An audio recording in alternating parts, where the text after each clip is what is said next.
ഒരു ചെറിയ കാര്യത്തിന് പോലും മറ്റുള്ളവരുടെ ഒപ്പീനിയൻ ചോദിക്കാതെ സെൽഫായിട്ട് ഡിസിഷൻ എടുക്കാൻ ബുദ്ധിമുട്ടുണ്ടോ? ഒറ്റയ്ക്ക് ജീവിക്കേണ്ടി വരുമോ എന്ന ചിന്ത തന്നെ പേടിയാണ്. ചില ആൾക്കാർക്ക് ഇത് വളരെ നോർമൽ ബിഹേവിയറായി തോന്നും.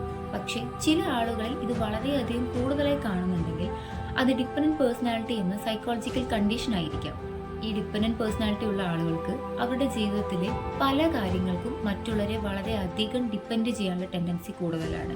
അതിപ്പോൾ ചെറിയൊരു കാര്യമാണെങ്കിലും വലിയൊരു കാര്യമാണെന്നുണ്ടെങ്കിലും അവർക്ക് ഓൺ ആയിട്ട് ഡിസിഷൻ എടുക്കാൻ ഭയങ്കര ബുദ്ധിമുട്ടാണ്. അതുകൊണ്ട് എപ്പോഴും ആരെങ്കിലുമൊക്കെ ഡിപ്പെൻഡ് ചെയ്തുകൊണ്ടേയിരിക്കണം. ഇവിടെ തോട്ട്സ് തന്നെ എനിക്കത് ചെയ്യാൻ കഴിയില്ല, ചെയ്യാൻ പറ്റില്ല, ആരെങ്കിലും ഗൈഡ് ചെയ്യണം അല്ലെങ്കിൽ ഹെൽപ്പ് ചെയ്യണം. അതായത് ലെസ് കോൺഫിഡൻസ് ആണ് ഇവർക്കുള്ളത്. സ്വന്തമായിട്ടൊരു കാര്യങ്ങൾ തീരുമാനിക്കാനോ ചെയ്യാനോ ഉള്ള ഒരു എബിലിറ്റി ഇവർക്ക് ഉണ്ടാവത്തില്ല. അതുകൊണ്ട് തന്നെ ഇവരുടെ ജീവിതത്തിലെ പല കാര്യങ്ങളും മറ്റുള്ളവർക്ക് വേണ്ടി വിട്ടുകൊടുക്കും. അതായത് ലൈഫിൽ സ്വന്തമായിട്ട് എടുക്കേണ്ട ഡിസിഷൻസ് ഒന്നും എടുക്കാതെ മറ്റുള്ളവർ തീരുമാനിക്കട്ടെ എന്ന് പറഞ്ഞ് അവർക്ക് ആ ഓപ്പർച്യൂണിറ്റി വിട്ടുകൊടുക്കും. ഈ ഡിപ്പെൻഡന്റ് പേഴ്സണാലിറ്റി ഡിസോർഡർ ഉള്ളവരുടെ സിംറ്റംസ് എന്ന് പറഞ്ഞു കഴിഞ്ഞാൽ എപ്പോഴും മറ്റുള്ളവരുടെ ഒപ്പീനിയനും അപ്രൂവലിനായിട്ട് വെയിറ്റ് ചെയ്തുകൊണ്ടേയിരിക്കും. അതായത് ഇവർക്ക് സെൽഫായിട്ട് ഒരു കാര്യം ഡിസൈഡ് ചെയ്യാനുള്ള എബിലിറ്റി ഇല്ലാത്തത് കൊണ്ട് ആരെങ്കിലുമൊക്കെ ആശ്രയിച്ചുകൊണ്ടേയിരിക്കണം. അതേപോലെ ഇവരൊരു റിലേഷൻഷിപ്പിലാണെങ്കിൽ ഇൻ കേസ് ആ റിലേഷൻഷിപ്പ് ബ്രേക്ക് ആയാൽ ഉടനെ തന്നെ ഇവർ അടുത്ത റിലേഷൻഷിപ്പിൽ എൻഗേജ്ഡ് ആവും. കാരണം എപ്പോഴും ഒരാളെ ഡിപ്പെൻഡ് ചെയ്തുകൊണ്ടേയിരിക്കണം. ഇവരൊരു റിലേഷൻഷിപ്പിലായതിനു ശേഷം ആ പാർട്ട്ണറെ ആയിരിക്കും ഇവർ കൂടുതലും ആശ്രയിക്കുന്നുണ്ടാവുക. അപ്പോൾ അത് ബ്രേക്ക് ആയി കഴിഞ്ഞാൽ ഉടനെ തന്നെ ഇവർക്ക് അടുത്തൊരു റിലേഷൻഷിപ്പിൽ പോയില്ല എന്നുണ്ടെങ്കിൽ സർവൈവൽസ് കുറവായിരിക്കും. ഒന്നുമില്ലെങ്കിൽ ഒരു ഫ്രണ്ടോ അല്ലെങ്കിൽ വേറെ റിലേഷൻഷിപ്പോ ഇവർക്ക് പെട്ടെന്ന് തന്നെ ക്യാച്ച് ചെയ്യേണ്ടി വരും. എന്തുകൊണ്ടാണ് ഇവർ മറ്റുള്ളവർ ഇത്രയധികം ജീവിതത്തിൽ ഡിപ്പെൻഡ് ചെയ്തതെന്ന് വെച്ച് കഴിഞ്ഞാൽ ലോ സെൽഫ് കോൺഫിഡൻസ്. അതായത് അവരുടെ കഴിവിൽ അവർക്ക് ഒട്ടും തന്നെ വിശ്വാസം ഉണ്ടാവില്ല. ഞാനിത് ചെയ്താൽ ശരിയാവില്ല എന്ന് തോട്ട് കാരണം കൊണ്ട് മറ്റൊരാളെ എപ്പോഴും ആശ്രയിക്കേണ്ടി വരും. അതേപോലെ തന്നെ ഫിയർ ഓഫ് ബീങ് അലോൺ. ഞാൻ ജീവിതത്തിൽ ഒറ്റയ്ക്കായി പോവുമോ അല്ലെങ്കിൽ ഞാൻ ഒറ്റയ്ക്ക് ജീവിക്കേണ്ടി വരുമോ, ഈ ഒരു തോട്ട് റിപ്പീറ്റഡ് ആയിട്ട് വന്നുകൊണ്ടിരിക്കുന്നത് കൊണ്ട് എപ്പോഴും മറ്റുള്ളവരെ തന്നെ ഡിപ്പെൻഡ് ചെയ്യാനുള്ള ടെൻഡൻസി കൂടുതലായിരിക്കും. പിന്നെ ഈ ചൈൽഡ്ഹുഡ് എക്സ്പീരിയൻസ് ഡിപ്പെൻഡന്റ് പേഴ്സണാലിറ്റി ഡിസോർഡറിനെ വളരെയധികം ഇൻഫ്ലുവൻസ് ചെയ്യുന്നുണ്ട്. എന്തുകൊണ്ടാണെന്ന് വെച്ച് കഴിഞ്ഞാൽ കുട്ടികൾ എപ്പോഴും പാരന്റിനെ തന്നെ ഡിപ്പെൻഡ് ചെയ്തുകൊണ്ടിരിക്കുകയാണ്. അതായത് ചെറിയ കാര്യങ്ങളിൽ പോലും അവർ സ്വന്തമായിട്ട് ഡിസിഷൻ എടുക്കുന്നില്ല.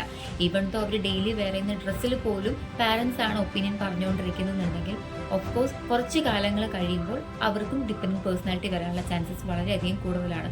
സോ ചെറിയ ചെറിയ കാര്യങ്ങളിൽ കുട്ടികളെ കൊണ്ട് തന്നെ ഡിസിഷൻ എടുപ്പിക്കണം. എല്ലാ കാര്യങ്ങളും പാരൻസ് തന്നെ ഇൻവോൾവ് ആവുകയാണ് അല്ലെങ്കിൽ വേറെ എൽഡേഴ്സ് ഇൻവോൾവ് ആയിക്കൊണ്ടിരിക്കുകയാണെന്നുണ്ടെങ്കിൽ ഒരിക്കലും അവർക്ക് ഇൻഡിവിജ്വലി ഒരു കാര്യങ്ങളും ഡിസൈഡ് ചെയ്യാനോ അല്ലെങ്കിൽ അവരുടെ എബിലിറ്റിയിൽ കോൺഫിഡൻസോ ഉണ്ടാവത്തില്ല. എപ്പോഴും ലെസ് കോൺഫിഡൻസും മറ്റുള്ളവരെ ഡിപ്പെൻഡ് ചെയ്യാനുള്ള ടെൻഡൻസിയും കൂടുതലായിരിക്കും. ഡിപ്പെൻഡന്റ് പേഴ്സണാലിറ്റി ഡിസോർഡർ റിലേഷൻഷിപ്പിൽ എങ്ങനെ എഫക്ട് ചെയ്യാന്ന് വെച്ച് കഴിഞ്ഞാൽ ഇപ്പോൾ ഒരു റിലേഷൻഷിപ്പിൽ ഏതെങ്കിലും ഒരു പാർട്ട്ണർക്ക് ഡിപ്പെൻഡന്റ് പേഴ്സണാലിറ്റി ഉണ്ടെങ്കിൽ ഓപ്പോസിറ്റ് നിൽക്കുന്ന ആളെ ആയിരിക്കും കൂടുതലായിട്ടും ഡിപ്പെൻഡ് ചെയ്യുക. ഒരു കുഞ്ഞ് ഒപ്പീനിയൻ എടുക്കാനാണെങ്കിലും ഡിസിഷൻ എടുക്കാനാണെങ്കിലും എന്തിനാണെന്നുണ്ടെങ്കിലും ഓപ്പോസിറ്റ് നിൽക്കുന്ന ആളെയാണ് കൂടുതലായിട്ട് ഡിപ്പെൻഡ് ചെയ്യുക. അപ്പോൾ ഈ ഓപ്പോസിറ്റ് നിൽക്കുന്ന ആൾക്ക് വളരെയധികം പ്രഷർ ഫീൽ ചെയ്യാനുള്ള ചാൻസസ് കൂടുതലാണ്. ബിക്കോസ് ആൾക്ക് ഇപ്പോൾ എന്തെങ്കിലും ഒരു ബുദ്ധിമുട്ടോ അല്ലെങ്കിൽ ഒരു സ്ട്രെസ്സോ ഉണ്ടെന്നുണ്ടെങ്കിൽ ഷെയർ ചെയ്യാൻ വേറൊരാളെ ഡിപ്പെൻഡ് ചെയ്യേണ്ട ഒരു സിറ്റുവേഷനാണ്. ഇമോഷണലി ആണെങ്കിലും മെന്റലി ആണെന്നുണ്ടെങ്കിലും എവിടെ നിന്നും സപ്പോർട്ട് കിട്ടുന്നില്ല. ഒരാൾ എപ്പോഴും അത് നമ്മുടെ അടുത്ത് ഒപ്പീനിയൻ ചോദിച്ചുകൊണ്ടേ ഇരുന്നു കഴിഞ്ഞാൽ നമുക്കത് മെന്റലി ഭയങ്കരമായിട്ട് ഡിസ്റ്റർബ്ഡ് ആവും.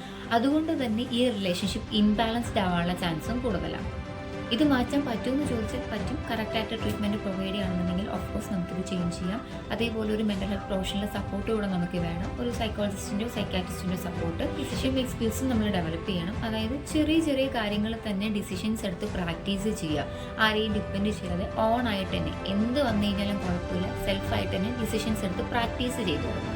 മറ്റുള്ളവരുടെ സപ്പോർട്ട് നമ്മുടെ ജീവിതത്തിൽ ആവശ്യമുണ്ട്. പക്ഷേ നമ്മുടെ ലൈഫിലെ എല്ലാ കാര്യങ്ങളും മറ്റുള്ളവരെ ഡിപ്പെൻഡ് ചെയ്തിട്ടാണെന്നുണ്ടെങ്കിൽ അതൊട്ടും ഹെൽത്തി ആയിരിക്കത്തില്ല. ഒരു ഹെൽത്തി റിലേഷൻഷിപ്പ് എന്നത് ഡിപ്പെൻഡൻസി അല്ല, അവിടെ മ്യൂച്വൽ സപ്പോർട്ട് പ്ലസ് ഇൻഡിപെൻഡൻസി ആണ് വേണ്ടത്. ഈ വീഡിയോ നിങ്ങൾക്ക് ഇഷ്ടപ്പെട്ടെങ്കിൽ ലൈക്ക് ചെയ്ത് സപ്പോർട്ട് ചെയ്യണേ.